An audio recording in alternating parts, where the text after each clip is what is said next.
Hello అండి. అందరికీ నమస్తే. ఈరోజు వీడియోలో మనం వినబోయే కథ ఏంటో తెలుసుకునే ముందు మీ అందరికీ కూడా నాది చిన్న రిక్వెస్ట్. కొత్తగా మా ఛానల్ చూస్తున్న వాళ్ళు తప్పకుండా ఒక లైక్ చేసి మీ ఫ్రెండ్స్‌కి, ఫ్యామిలీ మెంబర్స్‌కి షేర్ చేయండి. అలాగే ఇలాంటి మరెన్నో మంచి మంచి కథలు వినాలనుకుంటే ఛానల్‌ని వెంటనే సబ్స్క్రైబ్ చేసుకొని పక్కన ఉన్న బెల్ ఐకాన్‌ని క్లిక్ చేయండి. మరి ఇప్పుడు లేట్ చేయకుండా కథలోకెళ్ళిపోదాం. నా పేరు సూర్య. నాకు 8 సంవత్సరాల వయసున్నప్పుడే అమ్మా, నాన్నిద్దరూ ఓ యాక్సిడెంట్‌లో పోయారు. ఆ అమ్మ నాన్న పోవడంతో బాబాయ్, పిన్ని వాళ్ళే నన్ను చూసుకుంటానని నన్ను వాళ్ళతో పాటు తీసుకెళ్లారు. వాళ్ళకిద్దరు పిల్లలు, ఓ పాప, బాబు. నాకన్నా ఇద్దరు 2 ఏళ్ళు చిన్న. మొదట్లో ఓ వారం 10 రోజులు నన్ను బాగానే చూసుకున్నారు. వాళ్ళు నాపై చూపించే ప్రేమలో నాకు అమ్మా నాన్న లేరనే విషయాన్ని కూడా మర్చిపోయాను. ఆ తర్వాత కొన్ని రోజులకు వాళ్ళ పిల్లలిద్దరిని స్కూల్లో జాయిన్ చేసి నన్ను ఇంటి పనులకే పరిమితం చేశారు. బాబాయ్ పిల్లలకి నన్ను పనివాడిని చేశారు.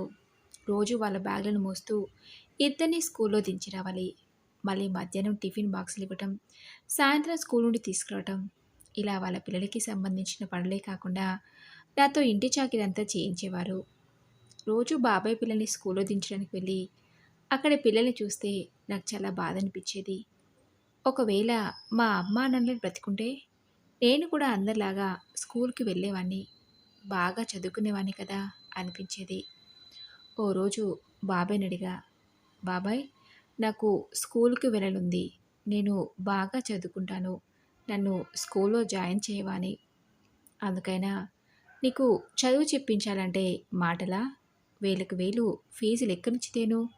నీకు తిండి పెట్టడమే ఎక్కువ. అలాంటిది ఇంకా స్కూల్‌లో జాయిన్ చేయాలా? అని నన్ను బాగా తిట్టేవారు. నా పట్ల వాళ్ళ ప్రవర్తన, వాళ్ళు నన్ను అనే మాటలు నన్ను బాధపెట్టినా నాది ఏమీ చేయలేని పరిస్థితి. అలా సంవత్సరం పాటు వాళ్ళు పెట్టే బాధలు భరించి ఇక వాళ్ళ మధ్య ఉండలేను. ఇంట్లో నుండి వెళ్ళిపోయి ఏదైనా పని చేసుకొనైనా చదువుకోవాలని నిర్ణయించుకున్నాను. అలా ఓ రోజు మా బాబాయ్, పిన్ని వాళ్ళంతా ఇంట్లో లేనిది చూసి నేను ఇంట్లో నుండి వెళ్ళిపోయాను. ఎక్కడికి వెళ్ళాలో తెలీదు. చేతిలో డబ్బు లేవు. ఏం చేయాలో అర్థం కాక ఎక్కడికైనా వెళ్ళిపోవాలని రైల్వే స్టేషన్‌కెళ్ళాను. నేనున్న ప్లాట్‌ఫామ్ మీద ఓ ట్రైన్ ఆగి కనిపించింది. ఆ ట్రైన్ ఎక్కడికెళ్తుందో తెలీదు. టికెట్ లేకుంటే ట్రైన్ ఎక్కనిస్తారో లేదో అని భయపడుతూ ఏదైతే అదే కానివ్వు అని ధైర్యంగా ట్రైన్ ఎక్కాను. కొద్దిసేపు నా ప్రయాణం బాగానే సాగినా ఓ 2 స్టేషన్లు దాటిన తర్వాత టికెట్ కలెక్టర్ కనిపించాడు. అందరి దగ్గర టికెట్స్ చెక్ చేస్తూ నాకు దగ్గరగా వస్తుండడంతో నాకు టికెట్ లేదని ఎలా చెప్పాలో ఏమోనని భయపడ్డాను. కాసేపట్లో నా దగ్గరకొచ్చి, బాబూ, ఈ టికెట్ ఎక్కడా అని అడగకుండా, ఈ బాబు ఎవరు బాబు అడిగాడు. అక్కడ ఉన్నవాళ్ళు ఎవరు మా బాబేనండి అని చెప్పకపోవడంతో నన్ను అడిగాడు, బాబు, మీ అమ్మ వాళ్ళు ఎక్కడ కూర్చున్నారు అని. అందుకు నేను ఎలాంటి సమాధానం చెప్పకపోవడంతో, బాబు నిన్నే అడిగేది అని కాస్త గట్టిగానే అడిగాడు. అందుకు నేను భయపడి నేనొక్కనే ట్రైన్ ఎక్కానండి అని చెప్పాను. సరే, నీ టికెట్ చూపించు అడిగాడు. అందుకు నేను లేదండి అని వణుకుతున్న గొంతుతో చెప్పాను. నా మాటలకు టికెట్ కలెక్టర్, ఏంటి, టికెట్ కొనకుండానే ట్రైన్ ఎక్కావా అడిగాడు. అవునండి, టికెట్ కొనలేదు. నా దగ్గరంత డబ్బు లేదన్నాను. మరి ట్రైన్ ఎందుకు ఎక్కావు? అసలు ఎక్కడికి వెళ్తున్నావు అడిగాడు. అందుకు నేను తెలీదండి అనడంతో ఆయనకి నా మీద కోపం వచ్చి, తిక్కగా ఉందా? టికెట్ లేదంటున్నావు, ఒక్కడివే వచ్చానంటున్నావు, ఎక్కడికి వెళ్ళాలంటే తెలీదంటున్నావు అన్నాడు. అవునండి, నాకెక్కడికి వెళ్ళాలో తెలియదు అన్నాను. నాకెవరూ లేరండి, మా అమ్మ నాన్నలు చనిపోయారు అని చెప్పాను. అందుకైనా చూడు బాబు, చిన్నపిల్లల ఒంటరిగా ప్రయాణం చేయడం మంచిది కాదు. నెక్స్ట్ స్టేషన్లో దిగి నేను చెప్పిన వాళ్ళతో వెళ్ళు అన్నాడు. కాదంటే ఆయన ఏమంటాడో ఏమోనని అందుకు నేను సరే అన్నాను. 20 నిమిషాల్లో నెక్స్ట్ స్టేషన్ వచ్చింది. అంతకుముందే నా గురించి టికెట్ కలెక్టర్ పోలీస్ స్టేషన్లో చెప్పాడో ఏమో. ఇద్దరు కానిస్టేబుల్స్ నేను కూర్చున్న బోగిలోకి వచ్చి, నువ్వేనా టికెట్ లేకుండా ప్రయాణం చేస్తున్నది అడిగారు. అవునండి అన్నాను. మాతో రా అన్నారు. టికెట్ కొనకుండా ప్రయాణం చేస్తున్నందుకు ఒకవేళ నన్ను జైల్లో కానీ పెడతారా ఏంటి అని భయపడుతూ వాళ్ళ వెంట నడిచాను. అక్కడ ఎస్ఐ గారు, ఎవరు బాబు, ఎక్కడికి వెళ్తున్నావు అడిగాడు. పిన్ని బాబాయ్ వాళ్ళ ఇంట్లో నుండి పారిపోయి వస్తున్నానంటే మళ్ళీ నన్ను ఎక్కడ తిరిగి వాళ్ళ దగ్గరికే పంపిస్తారేమోననే భయంతో, మా అమ్మా నాన్నలు చనిపోయారండి, నాకెవరూ లేరు, ఎక్కడికి వెళ్ళాలో తెలియక ఈ ట్రైన్ ఎక్కానండి అని చెప్పాను. అందుకైనా, అయ్యో అలాగా అని కానిస్టేబుల్ని పిలిచి, ఈ అబ్బాయికి ముందు తినడానికి ఏమైనా పెట్టించి ఎక్కడికో తీసుకెళ్ళి దించిరా అన్నాడు. నాకు సరిగా వినపలేదు. ఎస్ఐ గారు చెప్పినట్టే కానిస్టేబుల్ నాకు భోజనం పెట్టించి నా వెంట రాని జీప్ చూపించి అందులో కూర్చోమన్నారు. అలా ఓ గంట ప్రయాణం చేశాక జీప్ దిగమన్నారు. సరే అన్నాను. నన్ను ఎక్కడికి తీసుకొచ్చారో ఏమోనని భయపడ్డాను. ఆ తర్వాత లోపలికి వెళ్ళాక తెలిసింది అది తల్లిదండ్రులు లేని పిల్లలుండే ఆశ్రమం అని. నన్ను తీసుకొచ్చిన కానిస్టేబుల్ అక్కడి వాళ్ళతో ఏదో మాట్లాడి ఒక ఫామ్ నింపి, నువ్వు ఇక మీదట ఇక్కడే ఉండబోతున్నావు అని చెప్పి నన్ను లోపలికి వెళ్ళమన్నాడు. సరే అని తలాడిచ్చాను. అక్కడ చేరిన 2-3 రోజుల దాకా అంతా కొత్తగా అనిపించినా తర్వాత తర్వాత అక్కడి వాతావరణం, అక్కడి మనుషులు బాగా అలవాటయ్యారు. మా అందరికీ మంచి భోజనం, చదువు, దానితో పాటు క్రమశిక్షణ కూడా నేర్పించేవారు.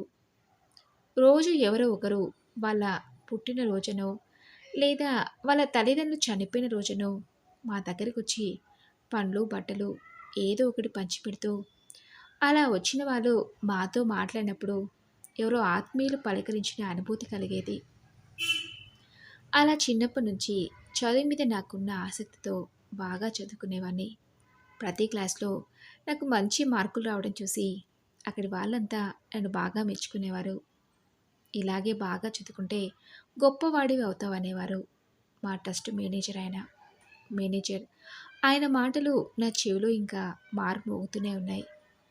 అలా ఇంటర్ వరకు అక్కడే చదివిన నేను ఇంటర్ పూర్తయ్యాక ఎలాగైనా కష్టపడి బాగా చదువుకుని ఐఐటీలో సీట్ సంపాదించాలని నా కల నిజం చేసుకున్నాను. ఇంటర్ పూర్తయ్యాక ఇండియన్ ఇన్స్టిట్యూట్ ఆఫ్ టెక్నాలజీ ఖరగ్పూర్లో నాకు సీట్ వచ్చింది. మా సంస్థ వాళ్ళే నన్ను అక్కడ పంపించారు. నేను అక్కడ జాయిన్ అయిన మొదటి రోజే శ్రీను అని నాకు ఫ్రెండ్ పరిచయం అయ్యాడు. వాడు నేను ఇద్దరం కంప్యూటర్ సైన్స్ కోర్స్ తీసుకున్నాం. మాది క్లాసులు మాత్రమే కాదు, రూములు కూడా ఒకటే. వాడిది హైదరాబాద్. వాళ్ళ అమ్మా నాన్నకి వాడొక్కటే కొడుకట. వాడిని వదిలి ఉండటం వాళ్ళకు చాలా కష్టమని నాతో చెప్పి బాధపడ్డాడు. నా కోసం అలా బాధపడేవాళ్ళు ఎవరూ లేనందుకు నాకు చాలా బాధగానే అనిపించింది. వాడు నాలాగే పట్టుదలతో చదువుకునేవాడు. మా ఇద్దరికీ పరిచయం అయ్యాక వాడిని చూసి నేను, నన్ను చూసి వాడు పోటీపడి చదువుతుండేవాళ్ళం. అలా మేము ఇంజనీరింగ్ మొదటి సంవత్సరంలో ఉన్నప్పుడు కాలేజీకి 10 రోజులు సెలవులు వచ్చాయి. శ్రీను వాళ్ళ ఇంటికి వెళ్తూ, ఒరే సూర్య, నువ్వెక్కడికి వెళ్తున్నావు అడిగాడు. అందుకు నేను, నాకెవరున్నారని వెళ్ళడానికి అన్నాను. అందుకు శ్రీను, సారీరా, నేను మర్చిపోయాను. అయినా నీకు ఎవరూ లేకపోవడం ఏంటి? నేను లేనా? నువ్వు నాతో పాటు మా ఇంటికి వచ్చేయి, సరదాగా హైదరాబాద్ అంతా చుట్టేసొద్దాం అన్నాడు. లేదురా, నువ్వు వెళ్ళు, అనవసరంగా నా వల్ల నీకెందుకు ఇబ్బంది అన్నా కూడా వాడు వినకుండా, నువ్వు నాతో పాటు రావాల్సిందే అని పట్టుబట్టి నన్ను వాడి వెంట తీసుకెళ్లాడు. శ్రీను వాళ్ళ అమ్మానాన్నలకి నా గురించి అంతా చెప్పాడు. అందుకు శ్రీను వాళ్ళ అమ్మానాన్నలు, ఇక నుండి నీకెవరూ లేరని బాధపడకు సూర్య, ఎప్పుడు కావాలంటే అప్పుడు నువ్వు మా ఇంటికి రావచ్చు. నువ్వు మా శ్రీను ఫ్రెండ్ అంటే మాకు వాడెంతో, నువ్వు అంతే. ప్రతి సెలవులకు శ్రీనుతో పాటు నువ్వు మా ఇంటికి రావాలి అన్నారు. అమ్మ నాన్న తర్వాత మొదటిసారి వాళ్ళు నన్ను అంత ఆప్యాయంగా ప్రేమగా చూసుకునేసరికి వాళ్ళు నాకు చాలా దగ్గరి వాళ్ళు అన్న భావన ఏర్పడింది. అక్కడ ఉన్న 10 రోజులు నాకు సమయమే తెలియలేదు. వాళ్ళందరితో నేను సొంత మనిషిలా కలిసిపోయాను. శ్రీను అన్నట్టే వాళ్ళ అమ్మ నాన్నలతో హైదరాబాద్ అంతా చుట్టేసొచ్చాం. చూస్తుండగానే ఆ 10 రోజులు గడిచి కాలేజీ సెలవులు అయిపోవడంతో తిరిగి కాలేజీకి బయలుదేరాం. అక్కడి నుంచి వస్తుంటే శ్రీను వాళ్ళమ్మ అన్నపూర్ణ గారు చెప్పింది, సూర్య, మళ్ళీ కాలేజీ సెలవులకి నువ్వు ఇక్కడికే రావాలి, మర్చిపోవద్దు అని. అందుకు నేను సరే ఆంటీ అన్నాను. అలా చూస్తుండగానే 4 సంవత్సరాలు గడిచి మా ఇంజనీరింగ్ పూర్తయింది. క్యాంపస్ రిక్రూట్మెంట్‌లో మా ఇద్దరికీ హైదరాబాద్‌లో మంచి ఉద్యోగాలొచ్చాయి. నేను వెంటనే జాయిన్ అయిపోయాను కానీ, శ్రీను మాత్రం అమెరికాకి వెళ్ళి ఎంఎస్ చేయాలనుకుంటున్నానని చెప్పాడు. అందుకు అమ్మానాన్న ఒప్పుకోలేదు. వచ్చింది మంచి ఉద్యోగం. ఇక్కడే ఉండిపోరా, నువ్వంత దూరం వెళ్తే మేము ఉండలేం అన్నారు. అయినా వాడు వినలేదు. 2 సంవత్సరాలే కదా, చూస్తుండగానే గడిచిపోతాయి అని బ్రతిమిలాడాడు. వాడిష్టాన్ని కాదనలేక అందుకు వాళ్ళు సరే అనటంతో ఓ నెల రోజుల్లోనే ఏర్పాట్లన్నీ పూర్తయి శ్రీను ఎంఎస్ చేయడానికి అమెరికాకి వెళ్ళిపోయాడు. నేను ఉద్యోగంలో చేరాను. నేను పనిచేసే ఆఫీస్కి శ్రీను వాళ్ళ ఇంటికి 2 గంటల ప్రయాణం. శ్రీను ఎలాగో లేడు. కనీసం నువ్వైనా అప్పుడప్పుడు వచ్చి మమ్మల్ని పలకరించి వెళ్ళు బాబు అన్నారు అన్నపూర్ణ ఆంటీ. ఆవిడ చెప్పినట్టుగానే వీలైనప్పుడల్లా శ్రీను వాళ్ళ ఇంటికి వెళ్ళొస్తుండేవాడిని. అలా నేను ఉద్యోగంలో చేరిన 2 రోజులకి నాకు జీతం వచ్చింది. ఆ డబ్బులను నన్ను ఆదరించి అన్నం పెట్టి చదువు చెప్పించిన ట్రస్ట్‌కి ఇవ్వాలనుకున్నాను. చాలా కాలం తర్వాత వెళ్ళడంతో అక్కడి వాళ్ళందరూ నన్ను ఆప్యాయంగా పలకరించారు. మీరందరూ కూడా సూర్య అన్నయ్యలా బాగా చదువుకుని గొప్ప స్థాయికి ఎదగాలని అక్కడున్న పిల్లలతో చెప్పారు ట్రస్ట్ మేనేజర్ గారు. వాళ్ళంతా అందుకు సరే అన్నారు. పిల్లలందరికీ బట్టలు కొనివ్వమని, అలాగే ఓ 50,000 రూపాయలను ట్రస్ట్ డెవలప్మెంట్‌కి వాడవలసిందిగా చెప్పాను. అందుకు వాళ్ళు చాలా సంతోషించారు. అలా నాకు వీలైనప్పుడల్లా అక్కడ ఒక దగ్గరే కాకుండా ఆ చుట్టుపక్కల ఉన్న అనాథ పిల్లల ఆశ్రమాలకు, వృద్ధాశ్రమాలకు వెళ్ళి నాకు చేతనైనంత సహాయం చేయడం అలవాటుగా మార్చుకున్నాను. చాలా రోజులైందని ఓసారి శ్రీను వాళ్ళ అమ్మ నాన్నను చూసొద్దామని వెళ్ళాను. నన్ను చూసి అన్నపూర్ణ ఆంటీ ఎప్పట్లాగే ఆప్యాయంగా పలకరించి, శ్రీను లేడు కాబట్టి నువ్విక రావేమో అనుకున్నాను సూర్య అంది. అందుకు నేను, శ్రీను లేకపోతేనే ఆంటీ మిమ్మల్ని చూడటానికి వస్తానని చెప్పాను కదా, నాకు వీలైనప్పుడల్లా ఇలాగే వచ్చి వెళ్తానంటీ అని చెప్పాను. అందుకు శ్రీను వాళ్ళ అమ్మ నాన్నలు సంతోషించి, ఇంకేంటి సూర్య, ఉద్యోగం వచ్చింది, మంచి జీతం, మరి పెళ్ళెప్పుడు చేసుకుంటున్నావు అడిగారు. శ్రీను వాళ్ళ నాన్న జయచంద్ర అంకుల్. అందుకు నేనేమీ మాట్లాడకుండా సిగ్గుపడుతున్నట్టు అనిపించడంతో, అబ్బో సూర్యకి అప్పుడే పెళ్లి కల వచ్చిందే అంది అన్నపూర్ణ ఆంటీ. అలా ఓ 2 సంవత్సరాలు గడిచాక నాతో పాటు మా ఆఫీస్లో పనిచేసే భూమి అనే అమ్మాయిని ఇష్టపడి పెద్దల అంగీకారంతో పెళ్లి చేసుకున్నాను. శ్రీను అమెరికాకి వెళ్ళి 3 సంవత్సరాలైంది. ఎప్పుడైనా ఫోన్ చేసినప్పుడు ఇండియాకి ఎప్పుడొస్తావురా శ్రీను అంటే ఎంఎస్ అయిన వెంటనే అనేవాడు. వాడు వెళ్ళి 3 సంవత్సరాలైనా ఇండియాకి తిరిగి రాలేదు. ఓసారి నేను ఫోన్ చేసినప్పుడు చెప్పాడు శ్రీను, ఇక్కడే మంచి ఉద్యోగం రావడంతో చేరిపోయానురా సూర్య అని. మరి అంకుల్ ఆంటీ ఏమన్నారు అడిగాను. వాళ్ళకి నేను 3 సంవత్సరాలుగా దూరంగా ఉంటున్నాను కదా, అలవాటైంది, ఇక మీదట కూడా అలాగే ఉంటామన్నాడు. అలా వాడికి అమెరికాలో ఉద్యోగం వచ్చిన 2 సంవత్సరాలకి ఇండియాకు వచ్చినప్పుడు పెళ్లి చేసుకుని తన భార్యను కూడా అమెరికాకు తీసుకెళ్ళాడు. అలా 6 సంవత్సరాలు గడిచాయి. మధ్య మధ్యలో నా భార్యతో వెళ్ళి ఆ ఆంటీ అంకుల్ని కలిసి వస్తుండేవాడిని. నాకు నెల నెలా వచ్చే జీతంలో ఎంతో కొంత అనాథలకు ఖర్చు పెడుతూనే ఉన్నా. అలా కొన్ని రోజులు గడిచాక ఉన్నట్టుండి జయచంద్ర అంకుల్కి హార్ట్అటాక్ వచ్చిందని ఫోన్ వస్తే వెళ్ళాను. ఆ పక్కనున్న వాళ్ళ సాయంతో ఆ ఆంటీ అంకుల్ని హాస్పిటల్లో చేర్చినా ఫలితం లేదు. అప్పటికే ఆయన చనిపోయారని చెప్పడంతో శ్రీనుకు ఫోన్ చేసి విషయం చెప్పాను. వారు రావడానికి ఎంత లేదన్నా 3-4 రోజుల సమయం పడుతుందని, నాన్న బాడీని ఫ్రీజర్లో పెట్టే ఏర్పాటు చేయమని చెప్పాడు.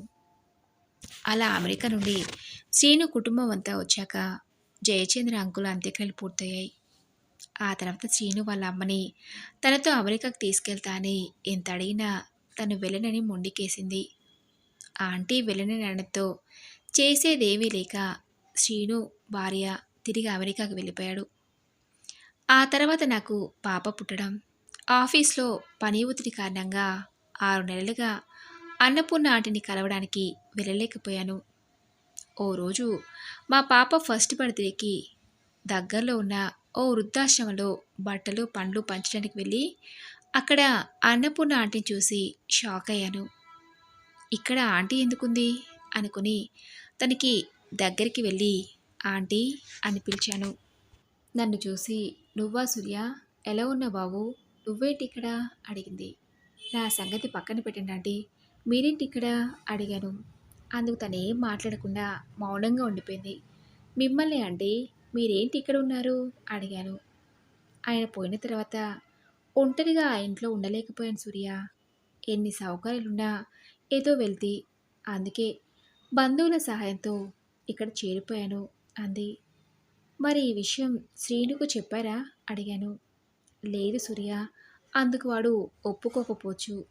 నా వల్ల వాడి భవిష్యత్తును ఆగం చేయడం ఇష్టం లేక ఇలాంటి నిర్ణయం తీసుకున్నాను అంది. ఇక్కడ చేరే ముందు నాకైనా ఒక మాట చెప్పాలని అనిపించలేదా ఆంటీ అడిగాను. నా ప్రశ్నకు తన నుండి ఎలాంటి సమాధానం రాలేదు. ఆంటీ, ఈరోజు మా పాప పుట్టినరోజు. నిజానికి ఇక్కడ ఈ పని ముగించుకొని మీ దగ్గరికే వద్దామనుకున్నాను. అప్పుడెప్పుడో 3 నెలల వయసున్నప్పుడు చూపించాను మీకు. ఆఫీస్లో పని ఒత్తిడి కారణంగా ఈ మధ్య మీ దగ్గర రావడానికి అస్సలు కుదరలేదంటీ అన్నాను. మరేం పర్వాలేదు సూర్య అంది అన్నపూర్ణ ఆంటీ. ఆంటీని అలాంటి పరిస్థితిలో చూసి అక్కడ ఎక్కువసేపు ఉండాలనిపించక బయటికొచ్చి శ్రీనుకు ఫోన్ చేసి విషయం చెప్పాను. అందుకు వాడు, అదేంట్రా అమ్మ అలా చేయడం ఏంటి? నేను అమెరికాకి రమ్మని ఎంత అడిగినా రానని మొండికేసింది. అందుకే అమ్మకి ఎలాంటి ఇబ్బంది లేకుండా ఉండటానికి అన్ని సౌకర్యాలు కల్పించానురా. నీకు చెప్పాను కదా, నేను అమెరికాకి బయలుదేరే ముందు కనీసం నేను ఫోన్ చేసినప్పుడైనా అమ్మ నేను అమ్మ నేను మన ఇంట్లో ఉండట్లేదని నాకు చెప్పలేదు అన్నాడు శ్రీను. వాడి మాటలకు ఎన్ని సౌకర్యాలు కల్పిస్తే మాత్రం ఏం లాభం రా శ్రీను? కడుపున పుట్టిన కొడుకు ఈ వయసులో దగ్గర లేరనే బాధ ముందు అవన్నీ ఉండి ఏం లాభం? నీకు తెలుసు కదరా, ఆంటీకి మొదటి నుండి నీకు దూరంగా ఉండలేదని. ఆంటీ కోసం ఇండియాకి రాలేవా అడిగాను. అందుకెలా కుదురుతుందిరా సూర్య, ఇన్నేళ్ళుగా ఇక్కడే ఉంటున్నవాణ్ణి, పైగా మంచి ఉద్యోగం, వాటన్నింటి వదిలి ఎలా రాగలను అన్నాడు. అవన్నీ కన్న తల్లి కంటే ఎక్కువ అడిగాను. అందుకు వారి నుండి ఎలాంటి సమాధానం రాలేదు. సరే, ఆంటీని ఇలాంటి పరిస్థితిలో చూసి నేను తట్టుకోలేకపోతున్నాడా శ్రీను. ఎలాగైనా ఆంటీ నొప్పించి మా ఇంటికి తీసుకెళ్తా, ఇందులో నీకేమీ అభ్యంతరం లేదు కదా అడిగాను. అందుకు శ్రీను కాసేపు మౌనంగా ఉండి, నీకెందుకురా ఇబ్బంది, అయినా అమ్మ నీ దగ్గరికి వస్తుందనే నమ్మకం నాకు లేదన్నాడు. ఇందులో నాకు వచ్చిన ఇబ్బంది ఏం లేదురా. అమ్మా నాన్నలే నన్ను మొదటిసారి అమ్మలా ఆప్యాయంగా పలకరించినప్పుడే తనని నా తల్లిలానే భావించాను. నీకొకవేళ అభ్యంతరం ఉంటే చెప్పు అన్నాను. అందుకు శ్రీను నాకు ఎలాంటి అభ్యంతరం లేదనడంతో ముందు నా భార్యతో మాట్లాడి, అందుకు తను సరే అనటంతో ఆంటీతో మాట్లాడి మాతో పాటు ఉండటానికి ఒప్పించాను. చిన్నప్పుడే అమ్మా నాన్నల ప్రేమకు దూరమైన నేను ఆ ఆంటీలో తిరిగి నా తల్లిని చూసుకోగలుగుతున్నాను. మరి ఇదండి రోజు కథ. ఈ కథపై మీ విలువైన అభిప్రాయాన్ని నాతో కామెంట్ బాక్స్లో షేర్ చేసుకోండి. అలాగే ఈ కథ మీకు నచ్చిందనుకుంటున్నాను. నచ్చితే తప్పకుండా ఒక లైక్ చేసి మీ ఫ్రెండ్స్కి ఫ్యామిలీ మెంబర్స్కి షేర్ చేయండి. అలాగే ఇలాంటి మెన్నో మంచి మంచి కథలను వినాలనుకుంటే ఛానల్ని వెంటనే సబ్స్క్రైబ్ చేసుకుని పక్కనే ఉన్న బెల్ ఐకాన్ని క్లిక్ చేయండి. నెక్స్ట్ వీడియోలో మరొక మంచి కథతో ముందుంటాను. Thanks for listening.